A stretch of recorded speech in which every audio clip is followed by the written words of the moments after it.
Guys group में मैंने एक फाइल भेजी है सोर्स डॉक्यूमेंट के नाम से, वो पढ़ लीजिएगा। उसमें मैंने बताया यूज करते हैं।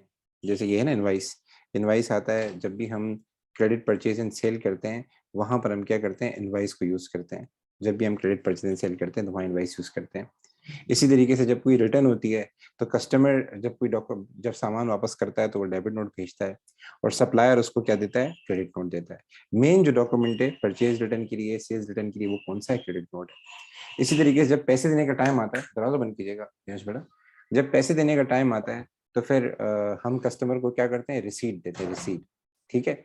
अगर बाज दफा क्या होता है, कस्टमर हमें बैंक के थ्रू पैसा देता है तो हमें चेक देता है।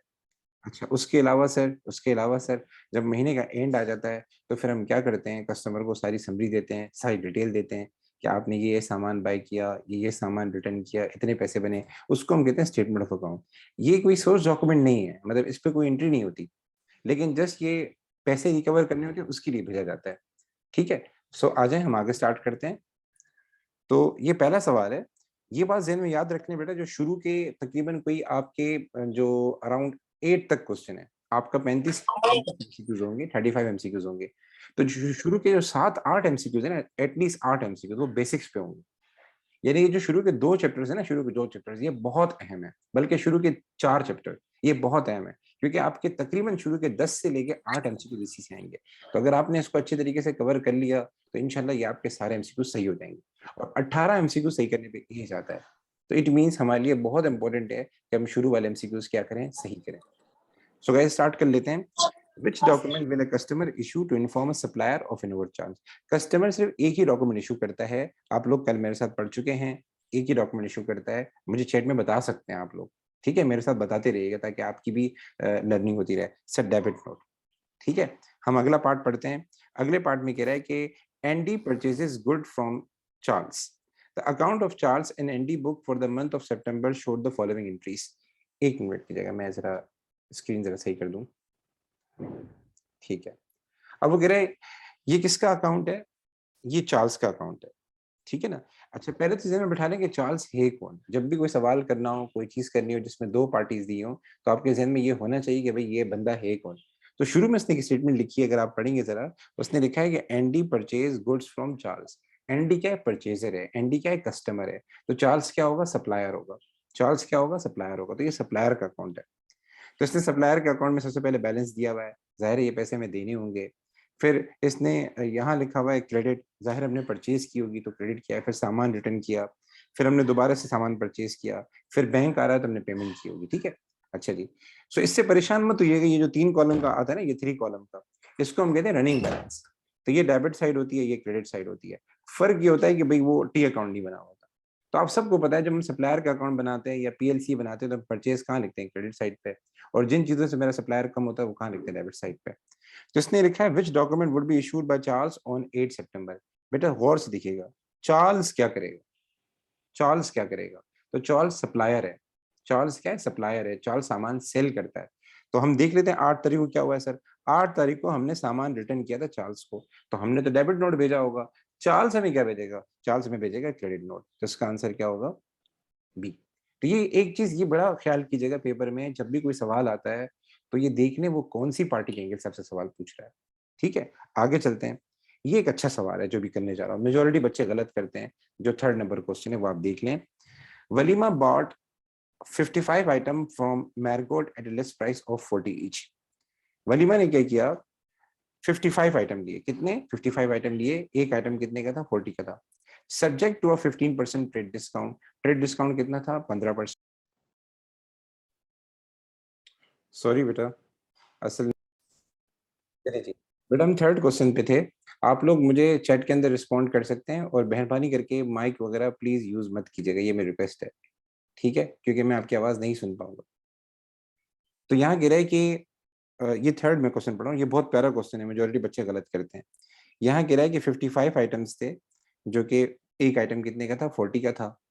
ठीक है। और 15% ट्रेड डिस्काउंट मिला था वलीमा को बाय करते वक्त। वलीमा ने क्या किया, 25 आइटम बाद में क्या किए, वापस किए। 25 आइटम्स बाद में क्या किए, वापस किए। Which document did Margot issue. Margot कौन है, सप्लायर है। ये बात ध्यान में बिठा लें। वलीमा कौन है, वलीमा आपका बायर है। वलीमा कौन है, परचेजर है। और मार्गोट कौन है, सप्लायर है। तो एक तो जन बिठाने के सप्लायर कौन सा डॉक्यूमेंट इशू करेगा, सप्लायर हमेशा क्रेडिट नोट देता है, सप्लायर हमेशा क्रेडिट नोट देता है, इसका मतलब हमारा आंसर ए एंड बी के दरमियान होगा। अब मसला है वैल्यू का, इस सवाल में इसने वैल्यू भी पूछी है। तो एक बात हमेशा याद रखें, चाहे सेल्स हो चाहे सेल्स रिटर्न हो, चाहे सेल्स हो चाहे सेल्स रिटर्न हो, दोनों में हम ट्रेड डिस्काउंट माइनस करते हैं। पहले हम मालूम करते हैं लिस्ट प्राइस, देन हम ट्रेड डिस्काउंट माइनस करते हैं। तो आप लोग मेरा साथ दीजिएगा, मेरे पास कैलकुलेटर नहीं है। तो हमने कितने आइटम वापस किए थे सर? 25 आइटम वापस किए थे। और एक आइटम कितने का था? एक आइटम था 40 का। तो 25 को अगर हम 40 से मल्टीप्लाई करें तो ये कितना आ जाएगा? ये आ जाएगा 1000। 1000 में से 15% का ट्रेड डिस्काउंट है, तो 1000 का 15% निकालें, ये आ जाएगा, आपका अल्लाह भला करे, ये आ जाएगा 150। 150 आप माइनस कर दें तो आपके पास जो फाइनल आंसर आ जाएगा वो आ जाएगा 850 आंसर आ जाएगा। ठीक है, तो इसका मतलब हमारा आंसर क्या होगा? ए होगा। हम ए को क्या करेंगे? टिक करेंगे। यहां तक मेरी बातें क्लियर है? अच्छा जी, आगे चलते हैं। अच्छा, ये तो बहुत आसान है। In which book is a credit note from supplier entered? ये जरा देख लीजिएगा बेटा, एक होता है जिसमें हम क्रेडिट नोट इशू करते हैं और एक होता है जिसमें हमें क्रेडिट नोट मिलता है। तो credit note from a supplier का मतलब क्या है? मैंने परचेज की थी, अब वो परचेज, यानी मैंने परचेज की थी तो अब परचेज रिटर्न हो गई। ठीक है ना? आपका सप्लायर आपको इनवॉइस भेजे तो ये क्या है? परचेज है। आपका सप्लायर आपको क्रेडिट नोट भेजे तो ये क्या है? परचेज रिटर्न है। तो इसका आंसर क्या होगा? इसका आंसर हमारे पास होगा B, B for ball. Sir आगे चलते हैं, आगे आपसे सवाल तकरीबन हो जाएंगे। 6 को जरा एक नजर देख लें, 6 को देख लें। अ ट्रेडर एक सप्लायर था। A trader send a monthly statement to a credit customer. Monthly statement जाहिर है उसमें समरी होगी, उसमें डिटेल होगी। What is the purpose of sending this statement? हम ये क्यों भेजते हैं? पहला, A to demand immediate payment in cash, to inform the customer of his credit limit, to provide a summary of his transaction, to notify the customer of goods awaiting delivery. कभी कभार बेटा ये होगा कि आपके सामने चारों में से कोई दो ऑप्शन सही लग रहे होंगे, आप वो ऑप्शन सेलेक्ट करें जो आपने ज्यादातर सुना हो। तो आपने तकरीबन हर टीचर के मुंह से सुना होगा, इसका आंसर क्या होना चाहिए? कि भाई ये समरी के तौर पे होता है, हम समरी प्रोवाइड करते हैं, इन्वेंशन नहीं कर देनी। हमारे पास कुछ बच्चे क्या करते हैं, जाके इन्वेंशन करके आते हैं और उनके जहन में एक ही शेर घूम रहा होता है, एक ही पोएट्री घूम रही होती है, जो आपने सुनी होगी कि क्या नाम है, बड़ी मशहूर है, हम वो नहीं जो आंधियों से घबरा जाए, हम वो नहीं जो आंधियों से घबरा जाए, तूफानों से कह दो कि अपनी औकात में रहे। तो बेटा अगर ये आप शेर व शायरी करते रहेंगे तो फिर तो सीन हो जाएंगे। तो जज्बात में नहीं आना, जज्बात में नहीं आना, इंसानों की तरह काम करना है। ठीक है? अच्छा जी, अब आते हैं इस सवाल पे। ये वाला सवाल देखें आप लोग। विच statement about a debit note is correct? TikTok influence, वाह वाह। अच्छा, नहीं, शेरो शायरी होनी चाहिए क्लास के अंदर ताकि बच्चे थोड़ा मोटिवेट रहें। ऑनलाइन क्लास में सारे तकरीबन सो रहे होते हैं तो उनको मोटिवेट करने के लिए जरूरी है। अच्छा जी, which statement about a debit note is correct? Debit note आपको पता है कौन भेजता है? कस्टमर भेजता है। और कस्टमर क्यों भेजेगा? अब इसमें आप देख लें, दो स्टेटमेंट ऐसी जिसमें कस्टमर की बात हो रही है। एक हमारे पास ये वाली स्टेटमेंट, ए वाली, इसमें भी कस्टमर की बात हो रही है। एक हमारे पास बी वाली स्टेटमेंट, इसमें भी कस्टमर की बात हो रही है। इसका मतलब सप्लायर तो भेजता ही नहीं है, तो ये भी गलत हो जाएगा, ये भी गलत हो जाएगा। अब ए एंड बी में से आप सोचें कौन सा सही? अरे सॉरी, सॉरी सॉरी सॉरी, मैंने मिस्टेक कर दी बेटा। Sorry sorry sorry. It is sent to a customer नहीं है, डेबिट नोट तो सप्लायर को भेजा जाता है और कस्टमर भेजता है। So it is sent to a supplier, it is sent to a supplier. तो C and D, C and D में आपने देखना होगा हमारे पास कौन सा सही है। ठीक है? तो ये थोड़ा सा मैं वर्डिंग गलत पड़ गया। बेसिकली डेबिट नोट हमेशा कस्टमर भेजता है और किसको भेजता है? सप्लायर को भेजता है। क्यों भेजता है? ताकि और सामान भेजे? नो सर, बल्कि हम इसलिए भेजते हैं कि भाई जो सामान डैमेज है या जो सामान सही नहीं है उसको आप एक्सेप्ट कर लें। तो इसका मतलब इसका आंसर क्या हो जाएगा? हमारे पास डी हो जाएगा। ठीक है, D is a correct answer. आगे चलते हैं, ये भी हो जाएगा आपसे।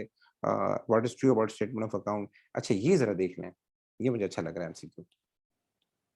ये वाला जरा देख लें जिसको मैंने हाईलाइट किया। What is true about a statement of account issued by a business? इन सवालों में बेटा थोड़ा ख्याल से काम लेना होता है, क्योंकि दो ऑप्शन भी सही हो सकते हैं, एक ऑप्शन भी सही हो सकता है। एक बात बैठा लें, ये सोर्स डॉक्यूमेंट तो है ही नहीं। जब ये सोर्स डॉक्यूमेंट नहीं है तो ये वाला ऑप्शन भी गलत हो जाएगा। जब ये सोर्स डॉक्यूमेंट नहीं है तो ये वाला ऑप्शन भी गलत हो जाएगा, ये वाला ऑप्शन भी गलत हो जाएगा। तो हमारे पास एक है, it is sent to a customer, it is sent by a customer to a supplier.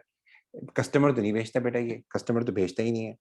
It is sent by a supplier to customer, बेटा हाँ ये वाला ऑप्शन सही है बेटा। तो इसका मतलब ये कि हमारे पास इसका आंसर क्या हो जाएगा? जिसमें 4 आ रहा हो तो इसका आंसर हो जाएगा डी। ठीक है? अच्छा जी, और मैं सवाल देख लेता हूँ, और मेरे ख्याल से कोई इतना मुझे मुश्किल तो नहीं लग रहा है सवाल। अच्छा, ये भी सही, ये भी आपसे हो जाएगा। ठीक है? अच्छा जी, ये सरा देख लेते हैं। इसको मैं थोड़ा स्क्रीन को छोटा कर लेता हूँ ताकि आपको नजर आ जाए। ये वाला सवाल देख लेते हैं जरा, ये वाला देख लें आप लोग। A firm has received the following business document from X supplier. हमारे सप्लायर ने हमें डॉक्यूमेंट भेजे, इनवाइस भेजी 650 की, फिर इनवाइस भेजी 120 की, मतलब हमने परचेजेस की होंगी, फिर क्रेडिट नोट भेजा तो हमने जाहिर सामान रिटर्न किया होगा, ठीक है। फिर दोबारा उसने इनवाइस भेजी 230 की, फिर दोबारा इनवाइस भेजी 790 की। There was no opening balance on X account. हमारा जो सप्लायर था उसका कोई ओपनिंग बैलेंस था ही नहीं, और हमने उसको कोई पेमेंट भी नहीं किया अक्टूबर में। अच्छा, एक जो बड़ी इंपॉर्टेंट बात है, डेट इज वेरी इंपॉर्टेंट। जब भी किसी सवाल का आंसर दें, डेट जरूर देखा करें। तो यहाँ इसने ट्रांजेक्शन तो नवंबर 4 तक दी है, ये देख लें, ट्रांजेक्शन इसने नवंबर 4 तक दिए हैं, लेकिन सवाल में आपसे जो बैलेंस उसने पूछा है, सवाल में उसने बैलेंस कौन सा पूछा है आपसे, 31 अक्टूबर का पूछा है इसने। तो इसको कैसे करेंगे, बहुत आसान है। टी अकाउंट भी बना सकते हैं, डायरेक्ट भी कर सकते हैं। डायरेक्ट करना हो तो इसको इस तरीके से कर सकते हैं, भाई 650 का हमने परचेज की, ठीक है, फिर 120 की और की, प्लस कर लें, ये दोनों प्लस करेंगे। फिर हमने क्या किया, 150 का सामान वापस किया, रिटर्न कर लें। फिर हमने 230 की और परचेज की, प्लस कर लें, ठीक है। ये नहीं आएगा सर, ये जो है ना, ये नहीं आएगा हमारे पास, मैं हाईलाइट कर देता हूँ, ये नहीं आएगा सर। क्यों नहीं आएगा सर, ये ट्रांजेक्शन हमारी हुई है नवंबर 4 को, और उसने बैलेंस मांगा है आपसे 31 अक्टूबर तक का। ये बताएं 31 अक्टूबर तक कितने पैसे देने थे।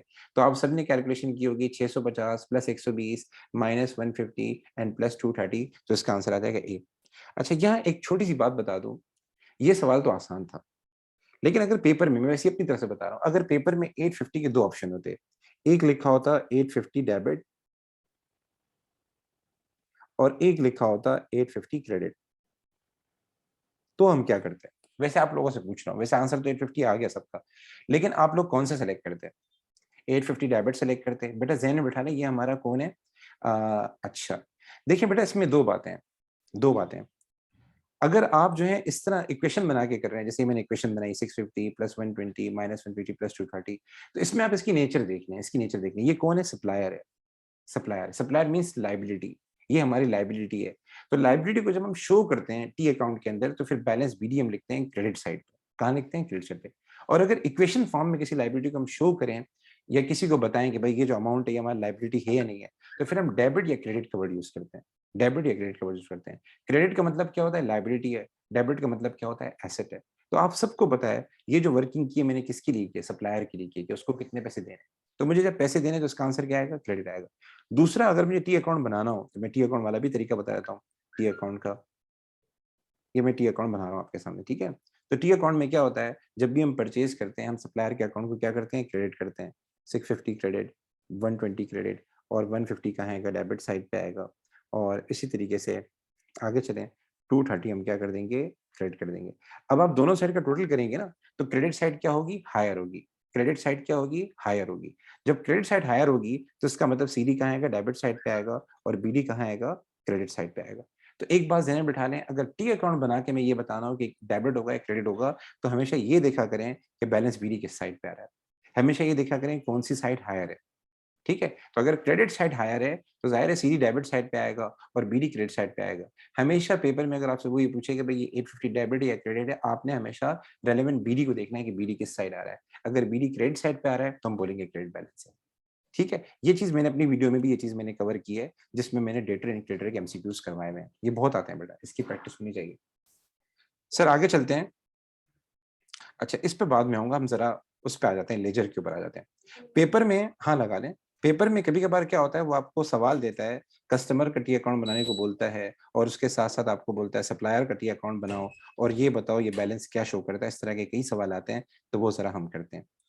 तो ये सेल लेजर लिखा हुआ है, सेल लेजर से मुराद वो जगह जहां हमारे कस्टमर के अकाउंट आते हैं, जहां हम अपने कस्टमर के अकाउंट रिकॉर्ड करते हैं। तो सबसे पहले इस पे आते हैं। ये सवाल अक्टूबर नवंबर 2020 में आ चुका है, रिसेंट सवाल है। मेरी आवाज आ रही है साफ आपको, पहले तो मुझे क्लियर बताएं, क्योंकि मैंने फैन ऑन किया है इसलिए बोल रहा हूं। जी गाइस, मेरी आवाज क्लियर आ रही है आप लोगों को। Yes sir, okay. अच्छा, अब इसमें देखें, कह रहा है the following account appeared in the book of Mary. ये पॉल का अकाउंट है। पहले तो इसमें बिठा लें कि ये जो अकाउंट है हमारा कस्टमर है, हमारी लाइबिलिटी क्या है। तो ये कैसे पता चलेगा, समटाइम स्टेटमेंट के जरिए पता लगता है, समटाइम बैलेंस बीडी के जरिए पता लगता है। इस सवाल में बैलेंस बीडी कहाँ आ रहा है, डेबिट साइड पे आ रहा है। किसी भी अकाउंट का बैलेंस बीडी अगर डेबिट साइड पे आ रहा हो, वो हमारे लिए क्या होगा, एसेट होगा, वो हमारे लिए क्या होगा, कस्टमर होगा। अगर किसी बंदे की बात हो रही है, किसी भी अकाउंट का बैलेंस बीडी अगर क्रेडिट साइड पे आ रहा हो, इस साइड पे आ रहा हो, तो फिर हमारी लाइबिलिटी होगा, मतलब वो बंदा हमारे लिए क्या होगा, पेबल होगा। ठीक है, वो हमारा सप्लायर होगा। सो यहाँ पॉल कौन है, कस्टमर है। कस्टमर हमेशा सामान बाय करता है, कस्टमर सामान रिटर्न करता है, कस्टमर हमेशा पैसे देता है, और हम क्या करेंगे, रिसीव करेंगे। तो इस पूरे अकाउंट को आप देख लें। अब इसने ट्रांजेक्शन दी, एक एक ट्रांजेक्शन को हमें ट्रेस करना होगा। पहली transaction, on 1 April Paul owed Mary 90। तो बच्चे इस ओड से बड़ा घबराते हैं, सर इस ओड का मतलब समझाते हैं। ओड का मतलब होता है टू पे। ओड का मतलब क्या होता है, टू पे। अगर मैं कहता हूं ए ओड बी $200, क्या मतलब है, इसका मतलब क्या है, मिस्टर ए ने बी को पैसे देने हैं ₹200। और पैसे कौन देता है, हमेशा कस्टमर देता है। पैसे कौन देता है, हमेशा कस्टमर देता है। और बी ने पैसे लेने हैं ऐसे। तो ओड का मतलब होता है टू पे। तो जो भी पार्टी पहले नंबर पे आएगी वो कस्टमर होगी, और जो भी पार्टी बाद में आएगी वो क्या होगा, सप्लायर होगा।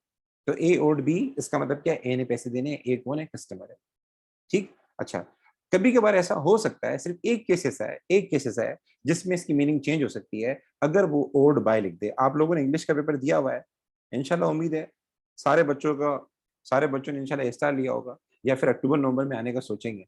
मजाक करो बेटा। तो अगर वो ओड बाय दे देना, तो फिर पैसिव वॉइस हो जाएगी, फिर पैसिव वॉइस हो जाएगी। अगर वो कहते बी वॉज ओड बाय ए $300, इसका मतलब फिर बी ने पैसे देने हैं, फिर टू पे नहीं होगा, फिर टू रिसीव हो जाएगा। तो ये एक एक्सेप्शन है। ठीक है। अच्छा जी, तो इस सवाल को देख लेते हैं। इस सवाल में कह रहा है पॉल ओड मेरी 90। पॉल ने मेरी को पैसे देने थे ₹90 1 अप्रैल को। आप देख लें, ये 1 अप्रैल है, और ये पॉल का अकाउंट है, ये ₹90 आ रहा है। जाहिर है ये अकाउंट किसने बनाया होगा, मेरी ने बनाया होगा। तो जब मेरी ने पॉल का अकाउंट बनाया और बैलेंस बीडी 90 डेबिट साइड पे आ रहा है, इसका मतलब क्या है, पॉल ने पैसे देने और मेरी ने उससे लेने। पॉल हमारा कस्टमर है, तो हमें ₹90 से लेने हैं, तो इसका मतलब ये ए वाली बात क्या है, करेक्ट है। तो इसका आंसर क्या होगा, ए होगा। लेकिन हम फिर भी बाकी ट्रांजेक्शन भी पढ़ लेते हैं। बी में क्या कह रहा है, पॉल ने सामान सेल किया है। बेटा पॉल तो कस्टमर है, कस्टमर तो सामान परचेज करता है, सेल तो करता ही नहीं। सी में क्या कह रहा है, मेरी रिटर्न गुड्स, मेरी क्रेडिट नोट भेजेगा। बेटा मेरी सामान नहीं रिटर्न करेगा, मेरी तो सप्लायर है, सप्लायर सिर्फ सामान सेल करता है, वापस तो कस्टमर करता है। इसके बाद डी में क्या कह रहा है, मेरी ओड, मेरी ने पैसे देने थे। ऐसा हो ही नहीं सकता, बैलेंस बीडी क्रेडिट साइड पे आ रहा है, तो उसका मतलब बीडी किस तरफ आएगा, डेबिट साइड पे आएगा।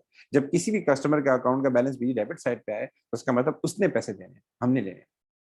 ठीक है, तो ये सवाल बहुत आएंगे, तो ये जरा देख लीजिएगा। अब आगे चलते हैं। ये एक बड़ा प्यारा सवाल है, ये एक बहुत प्यारा सवाल है, और इसमें मेजोरिटी बच्चे फंसते हैं, परेशान होते हैं। मैं चाहूंगा इसको आप ट्राई करें जरा। इसमें आपने ये बताना है कि भाई क्या नाम है, हमारा एक कस्टमर था, उसका नाम था, मैं पहले समझा लेता हूँ आपको। Dave supplies goods to Peter on credit. Dave जो है सामान सप्लाई करता है पीटर को क्रेडिट पे। डेव कौन है, सप्लायर है, और पीटर कौन है, कस्टमर है। पीटर और डेव 440, पीटर को 440 देने थे ये इस महीने के शुरू में। ये पुराना बैलेंस है, 440 देने थे। ठीक है ना। अच्छा, देव ने उसको बाद में कुछ और सामान भी सेल किया, कुछ सामान उसने रिटर्न भी किया, तो ये सारी ट्रांजेक्शन से दी हुई। ये बहुत प्यारा सवाल है। मैं ये कहता हूँ कि अगर आप में से कोई कर गया इस सवाल को फर्स्ट अटेम्प्ट में, तो ए स्टार तो मुझसे यही लिखवा दे, ए स्टार तो मुझसे यहीं पे लिखवा दे। लिख ले अपने पास रजिस्टर में, कैसा तला ने गारंटी दी थी मेरा स्टार। तो इसमें आपको एक तरीका तो ये है कि देव का अकाउंट बनाएं। मैं थोड़ा आइडिया दे देता हूँ आपको। आप देव का अकाउंट बनाएं। सबसे पहले लिखे बैलेंस बीडी। बैलेंस बीडी कितना है, 440। ठीक है, 440। उसके बाद हमने देव को क्या किया, इनवाइस भेजी। इनवाइस का मतलब क्या है, सेल हुई है। तो जब भी हम कस्टमर को कोई चीज सेल करेंगे तो कहाँ लिखेंगे, डेबिट साइड पे लिखेंगे। तो हम लिख देंगे यहाँ डेबिट साइड पे 360। फिर क्या हुआ सर, फिर कस्टमर ने क्या किया, पैसे दिए हैं। तो सर जब कस्टमर पैसे देगा तो कस्टमर का बैलेंस कम हो जाएगा, क्रेडिट करेंगे। फिर कस्टमर ने मुझे डेबिट नोट भेजा है, मैंने फिर उसको क्रेडिट नोट भेजा है। ठीक है, ये चीज एक ही है। कस्टमर डेबिट नोट भेजता है तो मैं उसको क्रेडिट नोट भेजता हूँ, बात एक ही है। अब आप बताएं इसका क्या आंसर आएगा। वैसे ये सवाल थोड़ा आसान लग रहा है, इससे मुश्किल सवाल भी है कि वैसे। जी गाइस, मुझे आंसर भेजें, ग्रुप में भेजें, चैट में भेजें जल्दी से। हिम्मत करें बेटा, हिम्मत मर्दा मदद खुदा। मेरे इश्क से मिली है तेरे हुस्न को ये शोहरत, मेरे इश्क से मिली है तेरे हुस्न को ये शोहरत, तेरा जिक्र ही कहाँ था मेरी दास्तां से पहले। बच्चे बोल रहे हैं सर को रोजा लग रहा है शायद आज। ऐसा नहीं है बेटा, कोई रोजा नहीं लग रहा। लेकिन बच्चों को मोटिवेट करने के लिए शेरो शायरी हम करते हैं। जी गाइस, मुझे आंसर चाहिए बेटा, फिर मैं कराऊंगा, मजा नहीं आएगा इस तरीके से। कोई बोल रहा है बी, कोई बोल रहा है सी, देखे कोई ए भी बोल दे, कोई डी भी बोल दे। चलिए जी, मैं समझा देता हूँ, कोई इशू नहीं। आप कस्टमर का अकाउंट बनाए, सबसे पहले लिखें ओपनिंग बैलेंस 440 मैंने लिख दिया। उसके बाद हमने 360 की सेल की, ये हम डेबिट साइड पे लिख देंगे और कस्टमर का बैलेंस बढ़ेगा। फिर कस्टमर ने मुझे चेक दिया और साथ में डिस्काउंट भी लिया 11 रुपए का। चेक दिया और साथ में डिस्काउंट भी लिया। मुझे बताएं, सिर्फ चेक रिकॉर्ड करेंगे या डिस्काउंट भी रिकॉर्ड करेंगे? ये कैश डिस्काउंट है बेटा, ये रिकॉर्ड होता है वगैरह, कस्टमर के अकाउंट में शो करते हैं। अगर आपको याद हो, सेल लेजर कंट्रोल अकाउंट में डिस्काउंट अलाउड भी जाता है और जो हमने पैसे रिसीव किए थे वो भी जाते हैं। तो ये दोनों क्या होंगे, कस्टमर के अकाउंट में क्रेडिट होंगे। ठीक है, तो ये ख्याल कीजिएगा, भले चीज उसने साइड पे दी हमें कंसीडर जरूर करनी चाहिए। तो 429 आएगा क्रेडिट साइड पे, ये पैसे हैं, और 11 रुपए ये भी आएगा। अच्छा, किसी ने कहा सर क्या रिकॉर्डेड नहीं है ये? बेटे ये जो ट्रांजेक्शन दी है ना आपके सामने, ये जो 429, इसके आगे क्या लिखा हुआ है? चेक। 12 तारीख को हमने चेक रिसीव किया 429, और इस चेक में से 11 रुपए माइनस हुए थे। ठीक है, मैंने 429 रिकॉर्ड किया। मेरा सवाल है, डिस्काउंट की भी तो एंट्री होगी ना बेटा, डिस्काउंट को रिकॉर्ड नहीं करेंगे, डिस्काउंट की तो एंट्री होगी। डिस्काउंट आउट को हम करते हैं डेबिट, कस्टमर के अकाउंट को करते हैं क्रेडिट, तो कैश डिस्काउंट रिकॉर्ड होगा। उसके बाद सर, कस्टमर ने मुझे डेबिट नोट भेजा 50 रुपए का, और मैंने उसको क्रेडिट नोट भेजा 50 रुपए का। मुझे बताएं, 2 बार लिखेंगे 50 रुपए, एक बार लिखेंगे? दोनों सेल्स रिटर्न है, बस डेट का फर्क है। अमूमन कस्टमर पहले भेजता है डेबिट नोट, डेबिट और क्रेडिट नोट हम बाद में भेजते हैं, चीज एक ही है। जस्ट एक बार लिखेंगे, ठीक है? ये डिस्ट्रैक्शन है, इसको कहते हैं डिस्ट्रैक्शन, तंग करने के लिए करा होता है। तो हम यहाँ पे क्या लिखेंगे? हम यहाँ पे लिखेंगे, असल चीज हमारे लिए क्या है, क्रेडिट नोट है, और वो कितना है, 50 है। अब आप दोनों साइड का टोटल कर लें, तो ये 440 प्लस 360, ये आपका हो जाएगा 600, एंड 700 ये आ जाएगा, सॉरी, ये हो जाएगा 800। ये हो जाएगा 800। 800 में से आप माइनस कर दें, ये बताएं कितना है, जल्दी बताएं। 440, 490, 490 800 में से माइनस करेंगे तो ये आंसर आ जाएगा 310। ऐसे ही है, 310 आ जाएगा। तो ये देख लें, बैलेंस सीडी जो है आपका इस तरफ आएगा, और बैलेंस बीडी इस तरफ आएगा। तो वैसे आंसर 310 है, लेकिन अगर आंसर में डेबिट क्रेडिट लिखा होता तो ये मेरा कस्टमर है, और अब बैलेंस बीडी डेबिट साइड पे आ रहा है, तो मैं डेबिट वाले ऑप्शन को टिक करता। तो ये एक बहुत प्यारा एमसीक्यू है, ये मैं चाहूंगा दोबारा भी आप देखें एक बार। ठीक है, इस तरह का एक एमसीक्यू और भी करवा रहा हूँ। चलिए एक एमसीक्यू और भी कराता हूँ, आपकी तैयारी अच्छी हो जाएगी। आंसर आज बेटा आपका क्या आंसर था? ओके, चलें जी, आगे चलते हैं, एक मौका और देता हूँ मैं आपको। जो जी जो जी, आप लेके घर चलेगा। मैं कराची नहीं रहेगा, मैं कराची से, अच्छा वो अभी क्या? मैं क्लास से रहा हूँ बेटा, अच्छा अच्छा वो क्या वाजिद? वाजिद मस्जिद में। जी बेटा, चलिए इस सवाल को जरा देख लेते हैं। मुझे एक और सवाल भी कराना था, वो बहुत प्यारा था।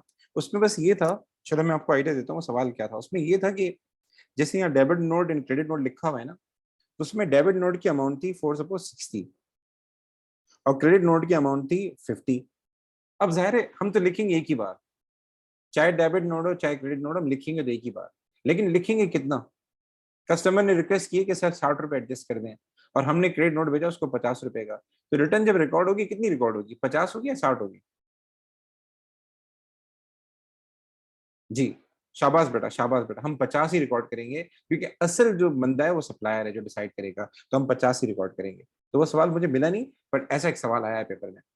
चलिए जी, अब सैयद का अकाउंट जरा देख लेते हैं। The following account appeared in Amna ledger, ये सैयद का अकाउंट है। ठीक है, आप देख लें इसके आगे लिखा है 400 डीआर। डीआर से मतलब ये मेरा कस्टमर है, सैयद क्या है, मेरा कस्टमर है। ये मैंने उसको सेल की, ये उसने पैसे दिए, ये डिस्काउंट दिया, आखिर में उसका बैलेंस हो गया 600। इसका आंसर मैं चाहूंगा आप लोग दें।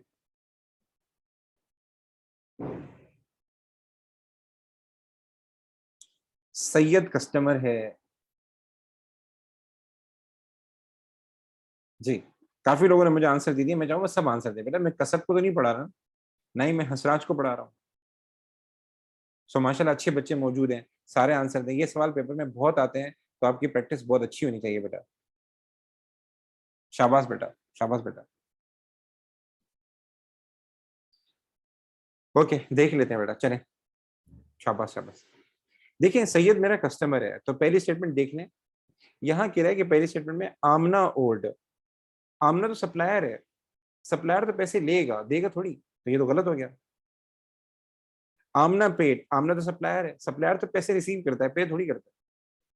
अच्छा, सैयद अलाउड, यानी कि तीनों ट्रांजेक्शन ऐसी कर रहा है जो उल्टी सीधी है। मतलब सैयद तो कस्टमर है, कस्टमर डिस्काउंट थोड़ी अलाउ करेगा, वो तो सप्लायर अलाउ करेगा ना। तो ये तीनों ट्रांजेक्शन गलत है, क्योंकि ये हमारा कस्टमर है और तीनों ट्रांजेक्शन ऐसे शो कर रही है जैसे ये सप्लायर है सैयद हमारे लिए, ऐसा नहीं है।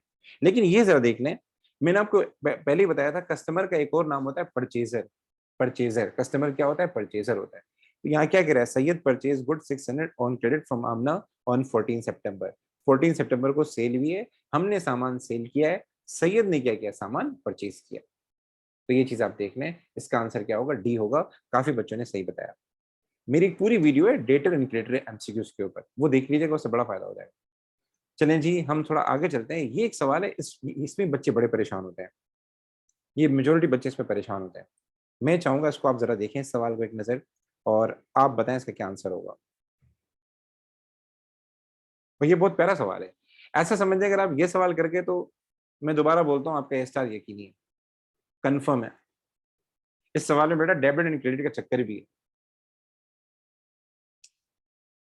मैं आपको आसान करने के लिए इतना बता देता हूँ, यहाँ लिख रहा है चेन ओल्ड 10 570, तो चेन क्या होगा? कस्टमर होगा। चेन क्या होगा? कस्टमर होगा। ठीक है। 10 ने सामान बेचा चेन को 380, ये चेन का बैलेंस है। फिर चेन ने 150 का सामान वापस किया, फिर चेन ने 500 का क्या किया? चेक दिया। अच्छा, ये तो आसान सवाल हो गया यार, इसको टी अकाउंट की शेप में करेंगे तो सही होगा। डायरेक्ट इक्वेशन बना के भी कर सकते हैं।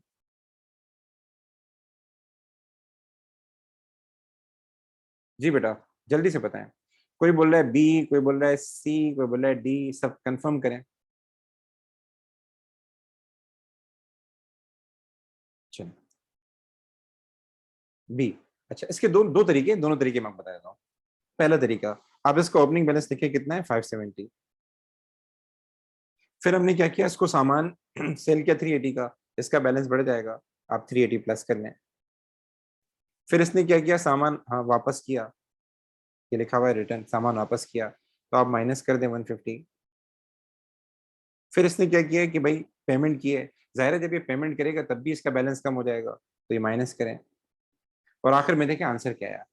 तो जो भी आंसर आया, ये हमारा कस्टमर है। कस्टमर का बैलेंस भी हमेशा डेबिट साइड पे आता है, कस्टमर एसेट होता है। तो आप मुझे बताएं क्या आंसर आया? 570 प्लस 380 माइनस 150 माइनस 500, क्या आंसर आया? जी बेटा,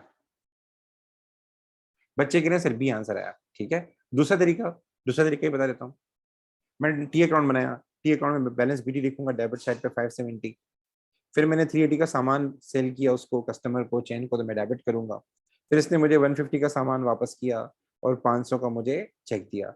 दोनों साइड का टोटल करें, 570 प्लस 300, ये 800 हो जाएगा, ये 950 हो जाएगा, ये हो जाएगा 950। 950 में से 500 माइनस करें 450, 450 से 150 माइनस करें, तो ये हो जाएगा 300, ये हो जाएगा सी डी, ये हो जाएगा बी डी 300। हमेशा आपने बी डी को देख के काम करना है। तो उसका बी डी किस साइड पे आ रहा है? डेबिट साइड पे आ रहा है, तो 600 डेबिट। ठीक है, दोनों तरीकों से मैंने आप करके दिखाया। इक्वेशन में प्लस माइनस का चक्कर नहीं होता, भले आप बैलेंस प्लस में लिखें, लेकिन आपके जहन में नेचर का पता होना चाहिए कि वो मेरा कस्टमर है तो डेबिट बैलेंस होगा, वो मेरी लाइबिलिटी तो क्रेडिट बैलेंस होगा, ये जहन में होना चाहिए। मैं एक सवाल देख रहा हूँ, मुझे मिल नहीं रहा, बट प्यारा सवाल है, मैं देखता हूँ। चलें,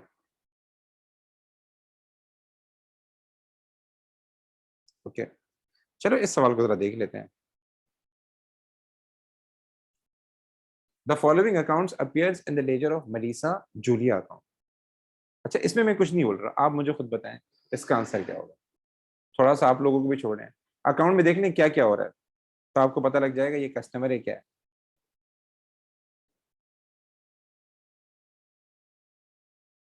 ऐश्विन बेटा, तुम अच्छी प्रैक्टिस करके बैठे हुए हो। जी बेटा, कस्टमर है हमारा, तो आपको देखना, हम सेल कर रहे हैं उसको। तो कस्टमर है, कस्टमर हमेशा सामान परचेज करता है, सामान रिटर्न करता है, डिस्काउंट रिसीव करता है।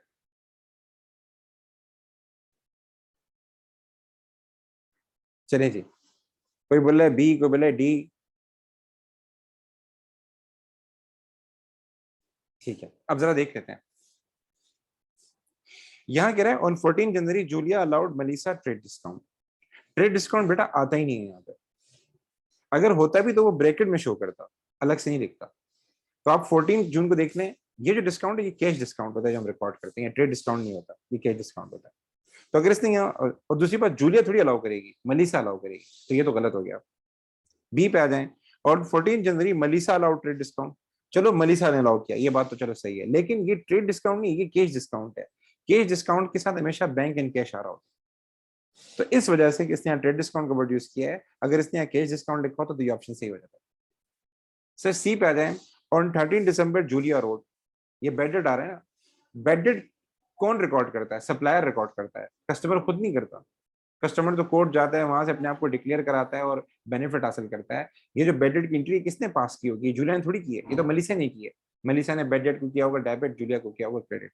तो आखिरी ऑप्शन है Melissa wrote off Julia account. बेडेड की एंट्री हमेशा सप्लायर करता है, तो इसका आंसर होगा टी। ठीक है, अच्छा जी। सो बेटा ये एमसीक्यूज थे हमारे पास, कस्टमर के थे। ये फाइल मैंने ग्रुप में भेजी हुई है, आप लोग इसको ट्राई कीजिएगा, और मेरी डेटर क्रिएटर की एक वीडियो है वो आप देख लीजिएगा, उससे काफी हद तक आप ये सारे सवाल हो जाएंगे। अभी हम सप्लायर के सवाल पे आ रहे हैं। अच्छा, ये एक सवाल है बड़ा प्यारा है। अच्छा, ये सप्लायर के सवाल है बेटा, ये जो हम सवाल करने जा रहे हैं ये सारे सप्लायर के सवाल हैं। इसमें ख्याल कीजिए कि हम पेबल का अकाउंट बनाएंगे। तो ये एक सवाल है जिसने बच्चों को बड़ा तंग किया था, एक अच्छा सवाल है, इसको आप जरा एक नजर देखें। मैं चीजें हाईलाइट कर देता हूँ। ये लिखा हुआ है क्रेडिट बैलेंस 520, मैं बड़ा कर देता हूँ ताकि आपको नजर आ जाए। ठीक है, उसके बाद वो कह रहा है कि अप्रैल 2 को एन ने सामान वापस किया 30 का सैंडी को, और अप्रैल 14 को एन ने सैंडी से सामान बाय किया कैश पे। ये कैश से है बेटा, ये कैश से है, ये उधार पे ट्रांजेक्शन नहीं हुई है, कैश पे ट्रांजेक्शन हुई है। सवाल में ये पूछा कि ये बताएं कि सैंडी के अकाउंट में कितना बैलेंस आएगा। सैंडी का अकाउंट है और क्रेडिट बैलेंस है, सैंडी का अकाउंट है और क्रेडिट बैलेंस है, मतलब ये क्या है? सप्लायर है।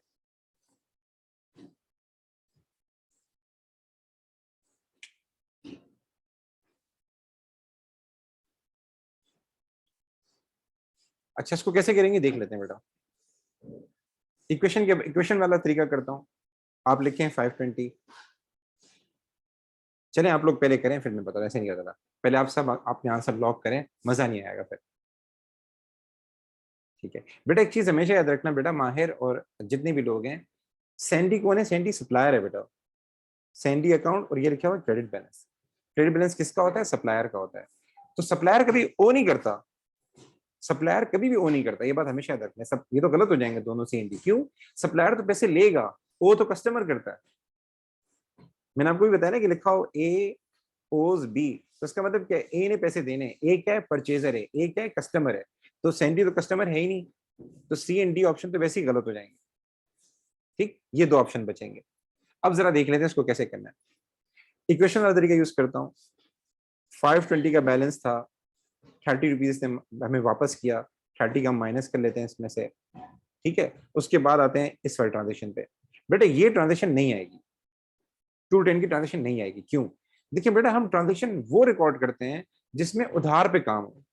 लाइक मैं पूछता हूँ इसकी एंट्री जरा करें आप लोग, इसकी एंट्री क्या करेंगे? आप सबको बोलते हैं इसकी एंट्री करें, इसकी एंट्री क्या करेंगे आप लोग? आप बोलेंगे सर एन ने सामान बाय किया है 210 का, तो एन क्या करेगा? परचेजेस को करेगा डेबिट, कितने से? 210 से, और इसकी पेमेंट की कैश में, तो वो कैश को क्या करेगा? क्रेडिट 210 से। ये जो इसने वर्ड यूज किया ना सेंडी, ये जानबूझ के तंग करने के लिए उसने यूज किया। तो इस एंट्री में आप देख सकते हैं हमने परचेजेस को डेबिट किया है, कैश को क्रेडिट किया है। इट मींस ये सेंडी के अकाउंट में जाएगी नहीं, इसका सेंडी के बैलेंस से कोई ताल्लुक ही नहीं है। ठीक है, अच्छा जी। तो अब आगे चलते हैं सर, हम इसका टोटल कर लेते हैं। तो ये 520 में से 30 माइनस कर दें, ये आ जाएगा आपके पास 490 आ जाएगा। तो इसका आंसर आ जाएगा 490। और इसने यहाँ घुमाने के लिए आपको दिया है N owes Sandy 490, N customer है, बी एन ओ सेंडी 700। तो हम कौन सा वाला करेंगे? ये वाला करेंगे। ठीक है, अच्छा अगर टी अकाउंट बनाना तो कैसे करेंगे? मैं टी अकाउंट का तरीका ही बता देता हूँ आपको। टी अकाउंट में बैलेंस लिखेंगे 520 क्रेडिट साइड पे, फिर 30 का इसने बैलेंस वापस किया है। एक और चीज, अगर एक बंदा बोलता है सर ये मैं रिकॉर्ड करनी चाहिए थी, ठीक है हम रिकॉर्ड कर लेते हैं, हम 210 यहाँ रिकॉर्ड कर लेते हैं, फिर इसने इसकी पेमेंट की, ये भी रिकॉर्ड कर लेते हैं। इसमें भी आंसर 490 आएगा, क्योंकि पेमेंट तो उसने की है ना। ठीक है, वैसे हमें रिकॉर्ड नहीं करना चाहिए, लेकिन अगर आप रिकॉर्ड करते भी हैं ये 210 तो फिर इसने पेमेंट भी की है वो भी रिकॉर्ड होनी चाहिए। तो ओवरऑल इसका आंसर क्या आ जाएगा, अगर आप इसका सीडी निकालेंगे तो सीडी आ जाएगा 490 और इसके आगे बीडी आ जाएगा 490। तो इसका आंसर क्या हो जाएगा, ए हो जाएगा हमारे पास। यहाँ इसने डेबिट क्रेडिट का वर्ड यूज नहीं किया, ये एक नई चीज दी इसने आपको। तो बेटा मेरी क्लास का टाइम यहाँ खत्म हो रहा है। सो इनशाला मैं ये वीडियो ग्रुप में लोड कर दूंगा और आपको एमसीक्यू भेज दूंगा, डेटर क्रेडिटर एमसीक्यू एक वीडियो मेरी दूसरी, वो जरूर देख लीजिएगा। तो अल्लाह की फजल से हमारे 2 सेक्शन हो गए और ग्रुप में मैंने एक डॉक्यूमेंट भेजा है जिसमें लिखा हुआ है सोर्स डॉक्यूमेंट क्या होते हैं, डेबिट नोट क्या होता है, बुक्स क्या होते हैं, लेजर क्या होते हैं, वो एक बार जरूर पढ़ लीजिएगा। तो हमारे 2 चैप्टर पूरे हो गए। सैटरडे को आपका एक अच्छा खासा टेस्ट